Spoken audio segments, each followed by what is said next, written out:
B. Collins. Peter B. Collins, news and comment. It's Monday, September 23rd, 2019. We got lots of news to comment on today.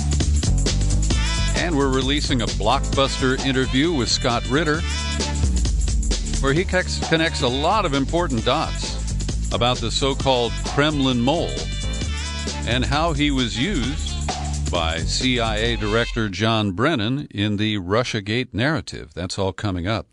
Of course, the top story these days is the finger-pointing game that's going on in Washington right now around the whistleblower whose identity we don't know, who listened to intercepts of Trump phone calls with the newly elected president of Ukraine. And before I dive into some of the details, can I just thumbnail my view for you? Because I think that Joe Biden and Donald Trump are both deeply stained by this episode. Joe Biden threatened the newly installed Candyman Petro Poroshenko, who took office in Ukraine after the U.S.-backed coup in 2014. And Joe went to Ukraine, where he got his son Hunter a job on the board of one of the biggest energy companies in Ukraine, Burisma Holdings. Hunter, a kind of failed child with some substance abuse problems in his past, got a cushy job on this board that paid as much as $50,000 a month. Now, Joe Biden went to Ukraine and threatened to withhold $1 billion in loan guarantees that were desperately needed by the government at that time, unless Poroshenko agreed to fire a special investigator, a prosecutor, whose name was Shokin. Shokin was fired. Joe used the leverage of money that had been promised by the United States to Ukraine to extract personal favors. Now, it's believed that Burisma was going to be investigated. It was a subject of a Shokin investigation. We're told to ignore that. Don't look over here. Joe Biden's a great guy. Nothing bad happened. Then on the other side of the equation, we don't know everything, that Trump or his minions withheld $250 million from Ukraine for about a month as Trump pressured the new president to conduct an investigation into Joe and Hunter Biden and Burisma Holdings. So nobody has clean hands here. And Trump tries to spin it away as another witch hunt, questions the patriotism of the unknown person who is the whistleblower in this case, as Biden spins furiously and claims that nothing bad happened, he didn't do nothing wrong, and that Trump is trying to smear him. So today, Monday, Washington is abuzz. Nancy Pelosi has threatened grave consequences, but that I word, impeachment, can't quite cross her lips. But head of the Intelligence Committee, Democrat Adam Schiff, says we may have crossed the Rubicon this time. Now, this is what is so flummoxing for a guy like me. I don't give credibility to Adam Schiff. He was peddling the Russiagate narrative long after he knew it was bullshit. And he has resisted impeachment, which is the duty of the House, as I have argued until I am blue in the face, and I'm very blue in the face today. And the idea that we've crossed a Rubicon in this unproven case, where Trump is clearly out of line. I mean, I don't advocate or rationalize what he did here. But given that his top polling Democratic opponent at the moment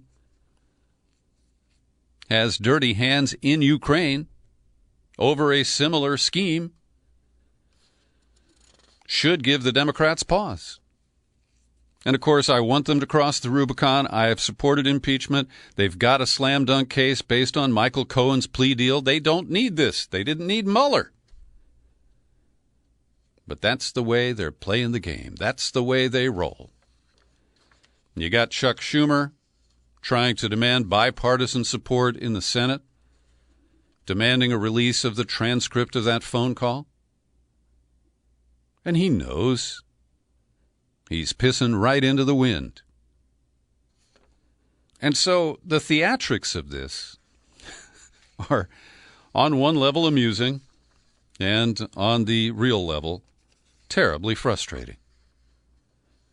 I don't believe that anybody is standing on high ground here. Well, except for maybe AOC. She tweeted over the weekend, "At this point, the bigger national scandal isn't the president's law-breaking behavior. It is the Democratic Party's refusal to impeach him for it." Trump, of course, attacks the critics. As he does, he, of course, denied everything at first, and now he admits to this, admits to that. Yeah, I had a phone call. Everything was picture perfect, or whatever claim he made.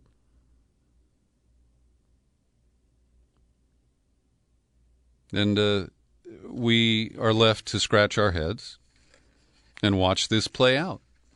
Interesting legal advice from Renato Mariotti, who writes for Politico, legal affairs writer, cautioning that while Renato thinks that Trump is really, really bad and has done some really, really bad things, don't call it bribery or extortion. And he gives you the legal definition of bribery and explains why it doesn't apply here. Because the statute means he's got to get something of value. Is there value attached to getting Ukraine to launch an investigation? Is that payment of such a bribe? And he says, well, this is self-serving and corrupt, but it's difficult to think of this alleged activity also as extortion. Because extortion means the extraction of anything of value from another person by threatening or placing that person in fear of injury or kidnapping of any person. And so Renato here argues that it could actually make things worse if people are lazy or sloppy and use language like extortion or bribery to describe what is unseemly and inappropriate. But did it break the law? We don't have enough information to tell us that at this point. Here's a quote from Joe Biden. "Trump's doing this because he knows I'll beat him like a drum. He's using the abuse of power in every element of the presidency to try to do something to smear me." And when a reporter said, well, you know, what about this whistleblower complaint, and what about your son Hunter? Biden wagged his finger. You should be looking at Trump. Everybody looked at this, and everybody who's looked at it said there's nothing there. Ask the right question. All right, Joe. So, no heroes in this picture. Ray McGovern, opining at Consortium News today, quotes the editor of Consortium News, Joe Laria, saying, well, it was February 2014, Yanukovych was overthrown, and just a few months later in May, Joe Biden's son and a close friend of John Kerry's stepson both joined the board of Burisma Holdings. Quid pro quo, or just back-scratching? And he goes on to say, so just right after an American-backed coup, you have Joe Biden's son Hunter and this John Kerry family friend joining the board of probably the largest private gas producer in Ukraine. They installed a new government, and as the bounty for this coup, Joe Biden's son personally profited. He would not have gotten that job if Yanukovych was still in power. And so McGovern suggests this could be the end for Joe Biden. Now, the stinkiest version of the media reporting that either gives Joe Biden a pass or goes out of the way to explain why everything that he did in Ukraine was just fine, except maybe the optics didn't look so good. Well, the worst example I've seen so far is at The Intercept, where Robert Mackey apparently, I'm just guessing, had Pierre Omidyar looking over his shoulder as he sat there at the keyboard and wrote this story. Now, as you know, Omidyar, through his foundation, was an investor in the overthrow of the Yanukovych government. He is not a neutral party. Now, I want to be clear, I have no way of knowing what influence Omidyar may have played in the generation of this article. But Mackey dismisses those of us who think there is something to the issues about Hunter Biden and Joe Biden. We're just peddling conspiracy theories. And journalists at leading organizations have helped weaponize this disinformation by repeating the baseless smear over and over without promptly and accurately conveying that Trump and Giuliani are lying about what the former vice president did in Ukraine. So lies and misinformation have been broadcast nationwide, reaching millions of people who will never read subsequent fact checks debunking them. And I knew I was in trouble reading this article. My bullshit detector went off on page 5, where a recap says that the ouster of the Yanukovych government was a popular uprising that toppled a pro-Russian president, Viktor Yanukovych, and forced his political advisor, Paul Manafort, to look elsewhere for work, and Burisma appointed Hunter Biden to its board. It was not a popular uprising. It was an American orchestrated coup. And anyone who has looked into it knows that. So the only lightly critical move that is described here in this Mackey article is that the nomination of putting Hunter on the board of Burisma was a legal but ethically dubious move. I don't. I'll leave it to lawyers. But it doesn't sound legal to me, and it was stinky then. It still stinks now. So I'll link to you in the show file for this podcast, Bob Mackey's piece, and I forced myself to read the whole thing. And here's a quote from near the end of Mackey's piece. On the airwaves, coverage of the viral rumors about Biden pushed by the White House has led to a flood of commentary from political reporters and cable news pundits who are more eager to talk about how effective the tactic might be than to clearly inform the American people that they are being lied to. Well, The Intercept does decent work on certain stories. This is indecent, and it screams yellow journalism. And BuzzFeed is trying to keep up with the big boys over at The Intercept. They do a kind of explainer for people who have questions about what this is all about. They do add a little news that Adam Schiff has issued a subpoena to the acting director of National Intelligence to come and testify. But BuzzFeed, pausing from its listicle obsession, describes the Biden activities as spun and tries to kind of respin it. The successor to the prosecutor general, Victor Shokin, who was fired, is quoted here as saying, "There is no evidence of any wrongdoing existing in connection with Hunter Biden's role at Burisma." Okay. Has anybody really investigated it? At another point in the article, it says, the story that's been spun up goes something like this. Joe Biden, while VP, used his office to pressure Ukrainian officials to stop any investigation and possible prosecution of his son related to Burisma. I don't believe that is spun up. I think that is an accurate assessment of the questions that need to be fully investigated. And this is the maddening case where, Trump has a tidbit. He has the right instinct here that there is dirt. And then he can't manage to operate in an ethical way himself so that the digging for that dirt has any actual relevance at the end of it all. Now, today, I had a lengthy interview with Scott Ritter. And before we actually started talking about the mole in the Kremlin, Smolnikov, Scott offered some comments. And I don't completely agree, but I think you deserve to hear his point of view. Here's Scott Ritter. And that's why this whole whistleblower thing is not only, again, now we're getting off topic, but it's an affront to the rule of law. Mm-hmm. You can't, look, if you're against Brennan delivering small white envelopes, you have to be against a whistleblower using a whistleblower statute in ways it was not intended to. Mm-hmm. He's supposed to report on, intelligence community violations. He is not there to observe, assess, and report on the President of the United States. That is not the function of this individual, and the whistleblower statute is not the vehicle in which complaints are put in.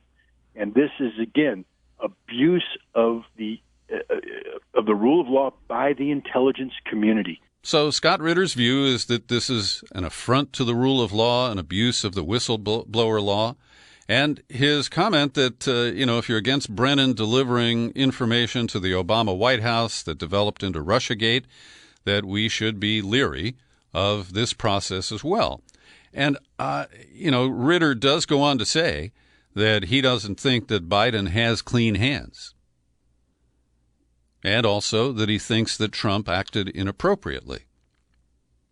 But at the core of it, he sees another media-driven episode based on anonymous leaks that originate from the intelligence community, and that is something he strongly objects to. Now to the big story from Scott Ritter today. It was just a week ago that he published a 45-page article speculating about Oleg Smolenkov, the so-called spy in the Kremlin, who now lives in $1 million home outside Washington, D.C. And it's a fascinating conversation. Scott Ritter is married to a Russian woman who had contacts at a university where Smolenkov got his degree. Ritter also has contacts in the Russian community in Washington, D.C., and he adds more information than I've seen in any mainstream media coverage of this whole developing story. And notably, what Scott Ritter teases out from all this, and I want to be clear, it is an analysis that leads to his speculation, but that Oleg Smolenkov was a double agent, and the U.S.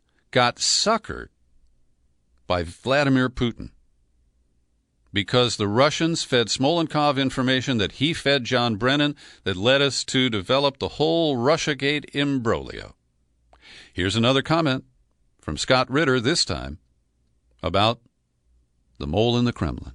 The CIA's station in Russia is broken. It doesn't work. They're not recruiting good targets. They're getting rolled every time they send people in.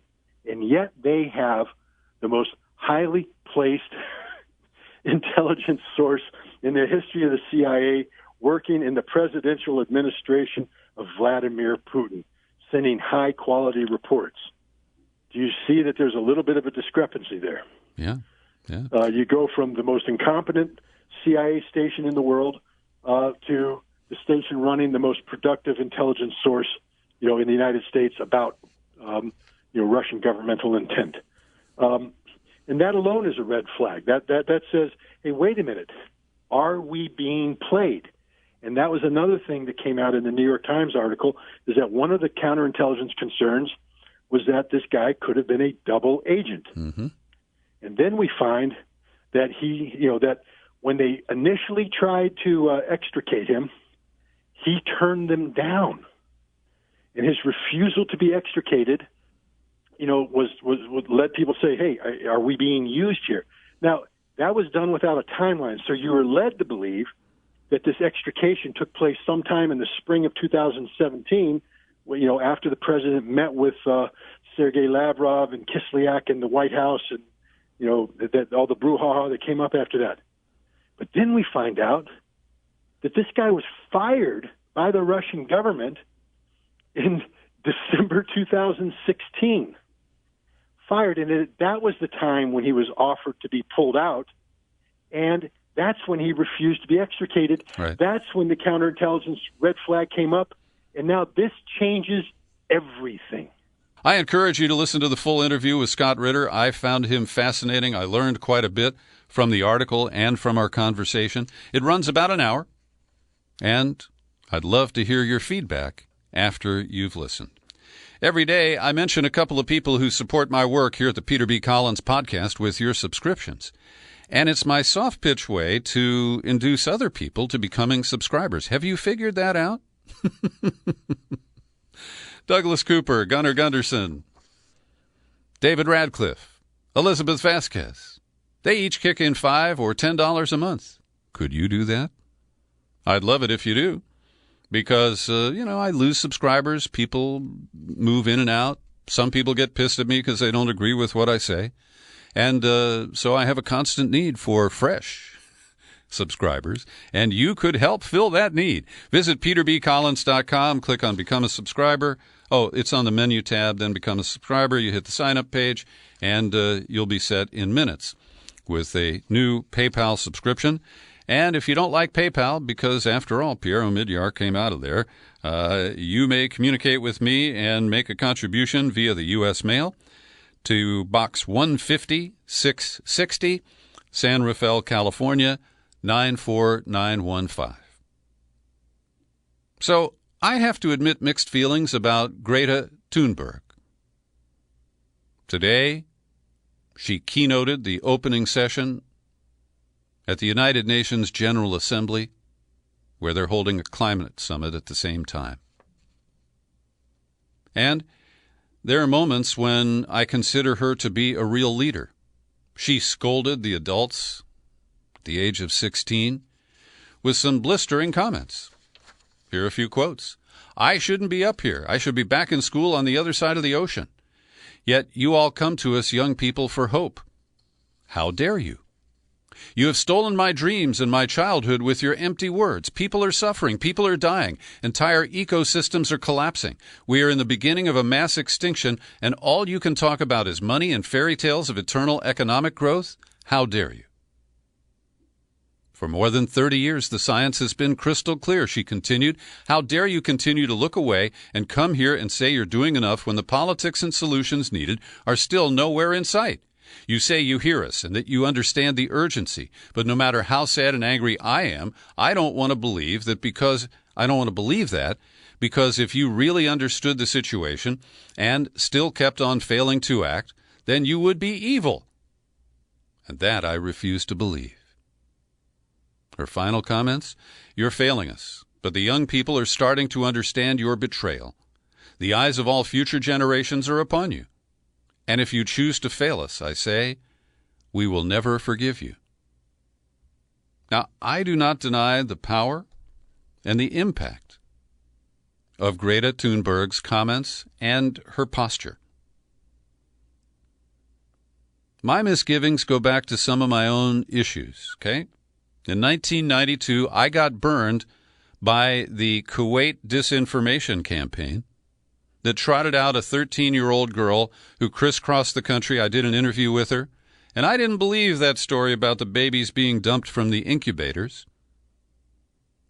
But I did participate in disseminating that message. Then Malala Yousafzai came along. That courageous Pakistani girl who's become a woman before our eyes. She had a lot of positive things and important messages to present. But I always felt that she was being controlled by others. And with Greta Thunberg, I am still keeping an open mind. But over the weekend, one of her comments was dismissive of the Green New Deal, saying that, you can't solve other issues on the backs of climate change. And I don't know who her influencers are. I don't know who paid for her boat trip from Sweden to New York.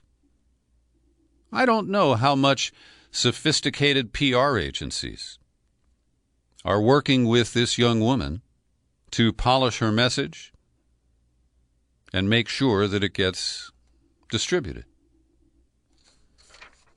And so I explain some of my own concerns about who she is and who she represents. At the UN, I'm sure that the attack on the Saudi Aramco oil facilities at Abqaiq, which I believe was conducted by the Houthi rebels of Yemen, will be a top subject. And Trump will be there spinning it up with the support of Israel, but Bibi won't be there. And the Saudis will lay it on thick as well. They're the victims here. But, of course, that simply bypasses the facts that the Houthis are within their rights as a nation that's been under assault by Saudi Arabia for years now, with a population that's starving, with civilians who've been killed by airstrikes using U.S. military weapons. And on Friday, Trump announced that he is still withholding a decision to attack Iran. And I support that. It's one of the few things I can compliment Trump for. I think the strong person's approach and the thing that does show strength would be showing a little bit of restraint, Trump told reporters on Friday. Much easier to do it the other way, and Iran knows that. If they misbehave, they're on borrowed time. So he keeps threatening, keeps bullying, but acknowledging that it is a matter of strength, that he is not simply reflexively followed the hawks and listened to the advice from the news columns of the New York Times, that he's a wimp, and that the Saudis and others, including Iran, will see him as weak and continue to challenge him.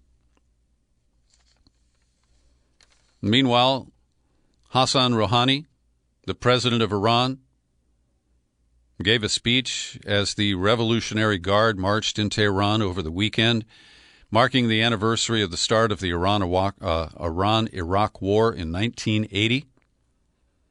And he called on Western powers to leave the security of the Persian Gulf to regional nations, criticizing a new U.S.-led coalition patrolling the waterways in the Gulf and the Strait of Hormuz.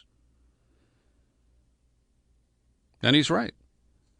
We have no business there.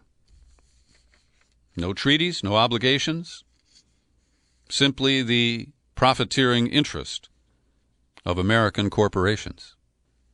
And I want to recommend a piece by John Kiriakou published at Consortium News today, where he gets fairly personal and explains how his first posting as a young CIA officer was in the House of Saud, the Kingdom of Saudi Arabia. And he described some of the impressions he had from that experience. And he said, look, this is not the first time the Houthis have used long-range missiles or drones. Indeed, it's at least the 20th attack on a Saudi oil facility, airport, or military outpost since the Saudis invaded Yemen. And he said that the U.S. media misconstrues the relationship between Iran and the rebels in Yemen.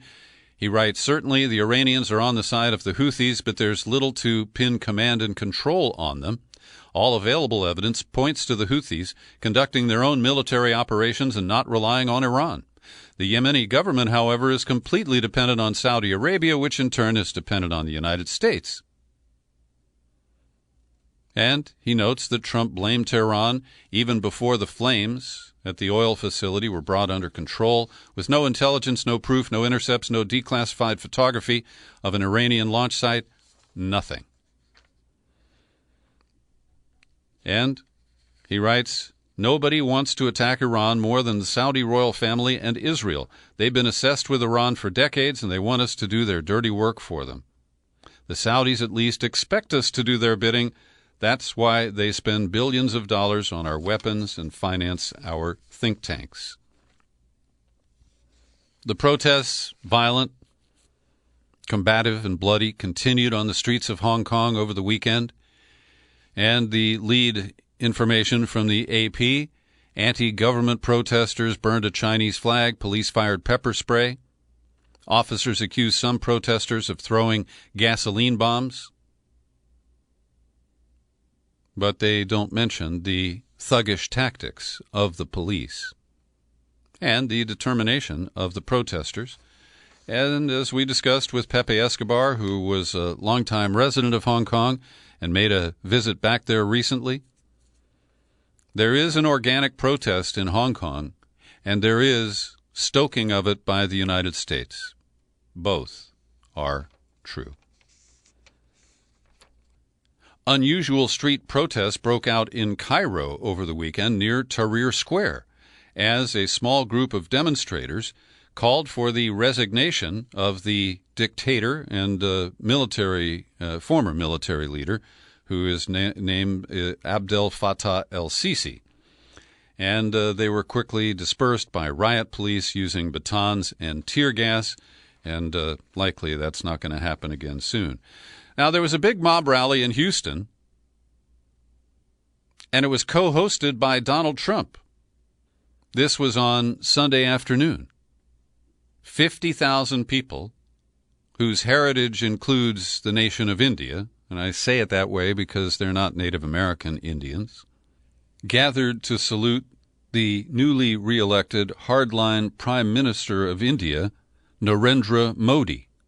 And he and Trump acted as like co-hosts of a TV show, lavishing praise on each other, holding hands on stage, and then walking through the arena to acknowledge different groups of people who were there. And this bromance is a troubling one because I believe that India, under Modi, has embarked on a very dangerous course of action related to Kashmir. But, of course, Trump doesn't care about human rights.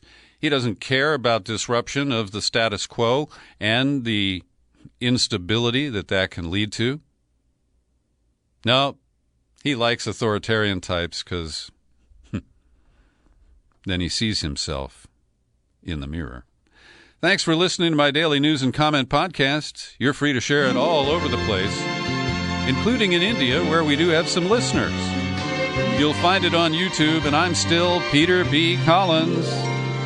Happy trails to you until we meet again. Happy trails to you. Keep smiling.